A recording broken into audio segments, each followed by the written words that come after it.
আসসালামু আলাইকুম, সবাই কেমন আছেন? আল্লাহর রহমতে আমি অনেক ভালো আছি। এবারের রমজানটা আমার জন্য খুবই স্পেশাল ছিল, কারণ এবার ক্যাম্পাসে আমি প্রায় অর্ধেক রোজা পর্যন্ত ছিলাম। 15 রোজা পর্যন্ত ক্যাম্পাসে ছিলাম। সেখানে খুব আনন্দের সাথেই রোজাগুলো শেষ করি।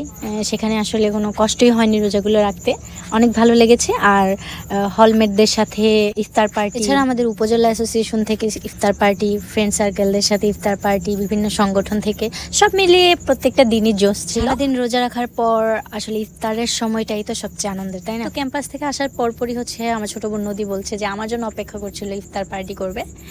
তো ভাবতে শুরু করে দিলাম ইফতার পার্টি করা যাক একটা হুটহাট করে। প্রথমে ভেবেছিলাম যে আমরা এমনিতে খাবার দাবার নিয়ে নদীর পাড়ে বসে খাবো, যেহেতু আমরা গ্রামে থাকি, অনেক সুন্দর প্রাকৃতিক দৃশ্য, ওইখানে গিয়ে খাবো। বাট তারপরে না, হঠাৎ করে নদী অসুস্থ হয়ে যায়, তো এগুলো কে করবে কাজকর্ম? তারপর আর কি ছাদেই বসে গেলাম খাওয়া দাওয়ার জন্য। এখন আমরা প্লেট নিয়ে বসে আছি, সব কাজকর্ম শেষ, আজানের অপেক্ষায়। তো আসলে নদী প্ল্যান করে, এখন নদী এতটাই অসুস্থ যে সে এক জায়গায় দাঁড়িয়ে ক্যামেরাম্যানের দায়িত্ব পালন করছে। সে আর আমাদের সাথে কোনো এনজয় করতে পারছে না, ইভেন ইফতারও ঠিক মতো করতে পারেনি, রোজাও রাখতে পারেনি, সে এতটাই অসুস্থ।